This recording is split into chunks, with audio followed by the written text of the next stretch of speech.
Okay, I'm going to try this again because the first time I did it, I did not have the record button going. So what we're going to be doing today is we're going to make a textured pinch pot with a lip, a rim, and a foot. The first thing you're going to want is you're going to want to go and take your clay, pull a chunk off about the size of yours should be about the size of your fist, about 1 pound of clay. Then you're going to take off about a quarter of that, put that off to the side. We'll be using that in a minute. And then you're going to go and roll the big piece of clay until it's a pretty good sphere, nice and round. You don't want any dimples or I've got like a wrinkle here. You just go sideways with your finger and that'll pretty much take that out. Let me back up a little bit. Some of the tools that you're going to need are you're going to need some clay tools. I just chose a variety. You might use a rib, and ribs can be rubber or they can be metal. I like the rubber ones better. They just work better for what I like to do. Now you don't have to have a banding table, but if you do have a banding table, that's nice. This is just takes your piece in a circle. So the first thing you're going to do is you put your thumb up in the air and then just go down, and it goes in the middle of that. You have to kind of push it down, and then you're going to pinch with the sides of your fingers. You want to do the sides of your fingers, not the tip. If you do the tip, it's going to make the clay get really thin and difficult to work with. You want your walls of your pot to be about the same thickness as the bottom of your pot. You squeeze a little bit at a time, and what you're doing is you're working that clay so that it's gradually moving up and the wall is thinning out. You want your wall to be about the same thickness all the way around. So pinch lightly. Well, you have to pinch firmly actually, but you're going to have to kind of move it as you're doing it. And I like to do it in my hand, but some people like to do it on the table. Either one of them is fine. It really is what you like. If it starts getting little cracks in it, I've got a few cracks going here. Just a little touch of moisture, not a lot, just a little, and smooth it in because your clay's getting a little bit thirsty there and it needs a drink of water. So my inside of mine is pretty smooth. Oops, I had an air bubble there. You'll feel it because it'll pop underneath your finger. You don't want an air bubble. If you get air bubbles, your solids and gases expand at different rates.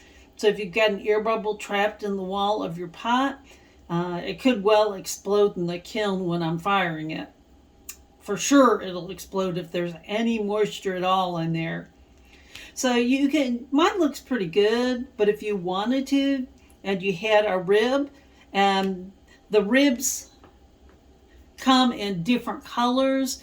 Usually if it's a good Kemper rib, the different colors stand for different firmnesses, and you can just dip it into your water and then go around and smooth it. It'll smooth your walls and make them really smooth and nice. You don't have to do that, but you can if you get a rib. You can actually make your own rib out of an old gift card. So that looks pretty good. So I'm checking mine to see if my walls are all the same thickness. If you've got a really thick side and a really thin side, that really thin side is going to dry super fast, and then the pot is much more likely to crack because it shrinks as it dries, and the thin side's going to shrink faster than the thick side. So I could leave this domed like this if I wanted to, or I could tap it a little bit. That just flattens it out a little bit. I'm going to put this off to the side. I'm going to take this and I'm going to roll it into a coil.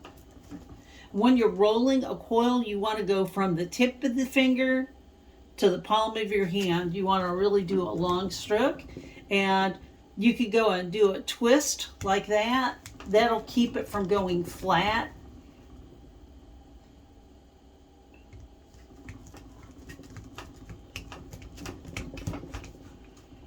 Just keep twisting it. The more you do it, the better you get at doing it, so it doesn't like go flat like that. But twisting it does actually help, if you want to try that.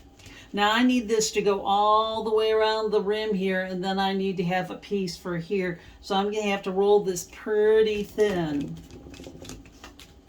So it is probably going to extend off of my little piece of, I've got canvas here. What I have for you guys actually is the kind of material they put on the outside of books when they bind them. The problem with canvas is it holds a little bit of the clay, and you really don't want clay dust in the air because it's bad for your lungs. Once it gets in your lungs, it doesn't come out. So you don't want it to collect in your lungs. It'd make it hard for you to breathe.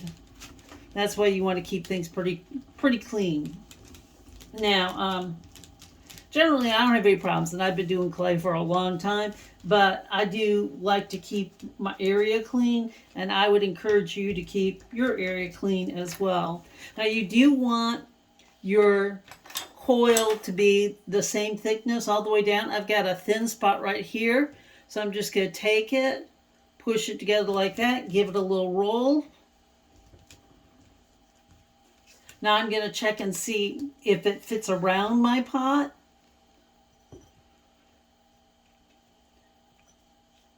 Okay, it does fit around my pot, so I'm going to go and trim it. Just so it's the right length. We'll put this off to the side. Put that down there. I'm going to flip this over, and then you're going to want to score it. And there are a couple of ways to score things. You can go in with pretty much any of your tools. This tool is called New Tool, but you could go in like that and just do light scratches like that. If you're lucky, you might have something like this. That scores it really fast. It does a whole bunch of lines.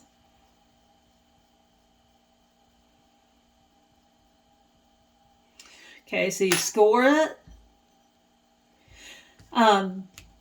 If the two pieces of clay you're joining together are different wetnesses, like one's really wet and the other's really dry, you absolutely have to put slip on there. Now, this is kind of like slip. Slip is really the glue for clay. This will work because both of these are about the same wetness. If there was a big difference, you'd have to go and mix up some slip, and that's just a little bit of well, it's clay and water. Now, if you want this to have a nice fit, so they join together, cut that at a 45 like that. Then go over here and cut this at a 45. I did a bad job there. See, there we go. And then they fit together like that.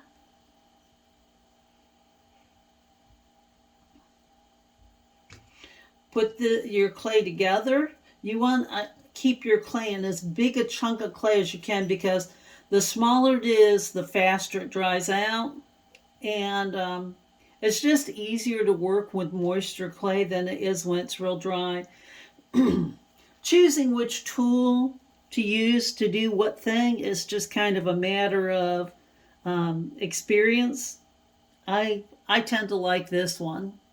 That's just probably my go-to favorite. This is called blending. So you need to blend the two pieces together.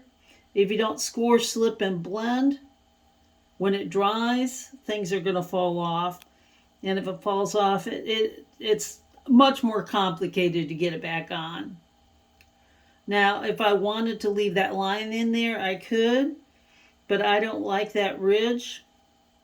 So I'm just turning my tool sideways. And if I want to slide, I just dip it in a little water.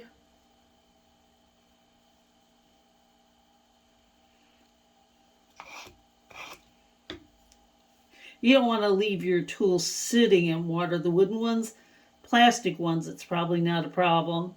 But with the wooden ones, if you leave it setting in the water, it's going to cause problems. Okay, I've done the outside.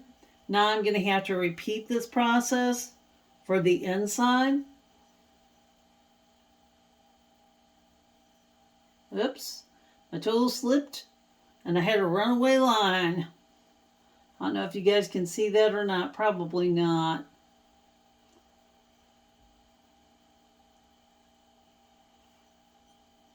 Okay, so see, I blended that in. Just blending it a little more with my finger. Any imperfections you've got in that rim, just get your finger a little bit damp and go across it.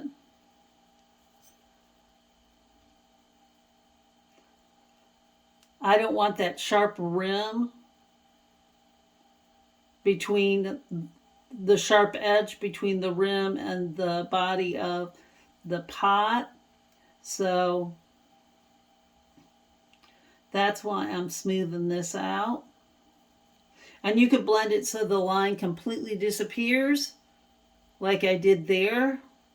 Or you can leave it so it's got a little bit of a line right there. It really kind of depends on what you want and your vision for your pot. So I would probably work on that a little more if this were like a finished product pot, but I'm just kind of demonstrating for you. I'm going to put this to the side. And again, I'm going to roll myself a coil. Go from the tip of your finger to your palm.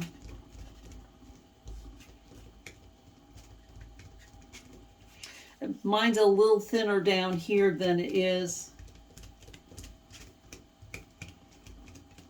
at the other end. So those are close. You don't forget, if it's getting flat, do that little twist.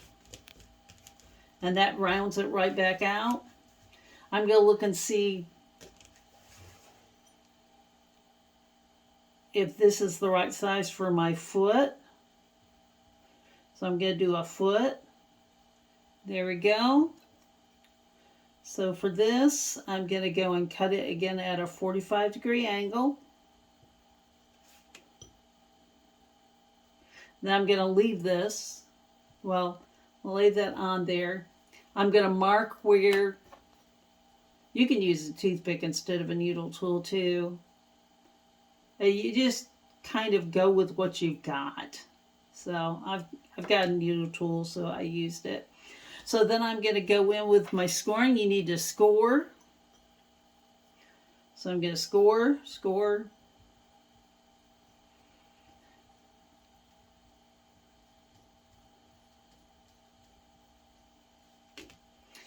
Then get water on there so that it gets all muddy. If you're making your own slip, you want the clay to be wet enough that it's about the consistency of mayonnaise, and you just keep a jar of it off to the side. But you do have to have slip that's made out of the same clay as the body of your vessel. So you can't use one kind of clay for your slip and another kind for your vessel. Now, if you really, really want to make sure you've got a real firm connection here, I would suggest that you score the coil too. I did not, but I don't think it'll be a problem because these are the same amount of moisture. One's not a lot wetter than the other one. Okay, that's a little bit long. Better long than short though, right? Okay. Again, all your little extra pieces of clay. And if you get a scoring tool, you're going to want to pull the clay off your tool because that'll mess your tool up if you let that dry on there. So I'm going to get that to get firm contact there. Then I'm going to go in with my favorite tool, this one. And I'm going to blend. So I scored and then I got it muddy to make the slip. And now I'm going to blend. Always score, slip, blend. Score, slip, blend. Everything, or it does not stay together. And if you're joining things that are different wetnesses as far as clay, you have to make slip.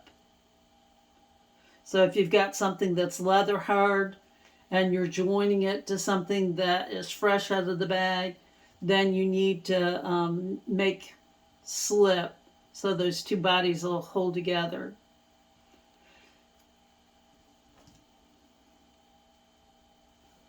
So, oh, I've got to get that little thing right there cleaned up.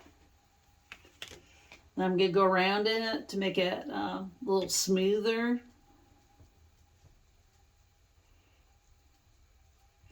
You can actually move it around with your hand because it'll slide on there a little bit if you want it to. I noticed that my coil here is not exactly the same thickness all the way around. It's a little thinner in some spots than others. So that is a lesson learned. Now the next thing I'm going to do is I'm going to go and put a pattern in it, and I'm going to use these tools to do that. So one thing I would say is if you're going to just set it on a banding wheel, as you push in, it's going to distort the shape of your vessel. So you'll have to go back and re-finesse the shape when you get done. I'm going for little triangle looks, like a triangle shape in there. And just when you do it, you want it to kind of be an even distance apart. It doesn't have to be perfect. Just kind of eye it. Have fun. The truth is, if you don't like what you make, clay is very forgiving and you can just wad it up and remake it. Now you know your clay is getting dry when it cracks, but you'll also know because it will not be cool. If it's cool when you touch it, then it's still pretty moist. Oops, I got a little clay booger there. See if I can clean that up. Whoops.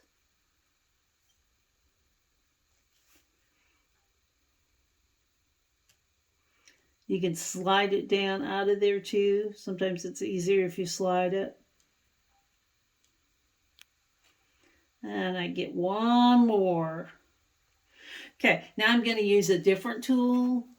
I'm going to use this one right here. And I'm just going to put a little divot in there. That's what they're called on golf balls anyways. And you just want to try and, if you've got a banding wheel, it's easy to go around. And you kind of brace your hand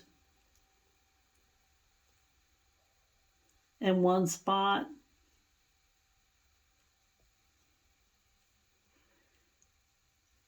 If it's sticking, you can dip it into a little bit of water. I wouldn't do a lot of water, but a little bit of water. Oops. That was a little too much water. And you want it to get about the same depth. And if you're doing a pattern, you want the same shape and the same depth. And it's really nice if you get it the same distance apart.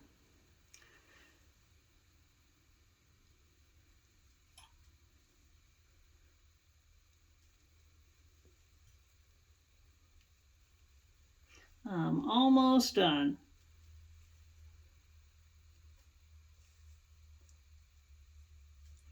Those are a little close together. Now I'm going to go in and I'm going to try and do a straight line. So I'm just taking my tool and holding it a different way.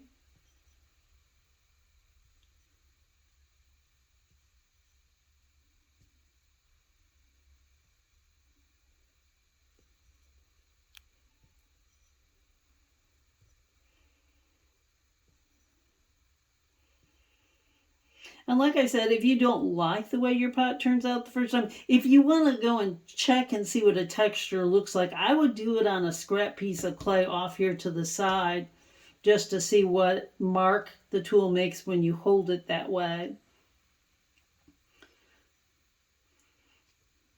I've done a couple of these, so I kind of know what the mark looks like when I do it like this, and I knew what it was going to look like when I held it on its side. And the more you do, the more you're going to just kind of intuitively know that. So, let's see. There we go. I have to reshape that. And that is a pinch pot with a rim and a foot.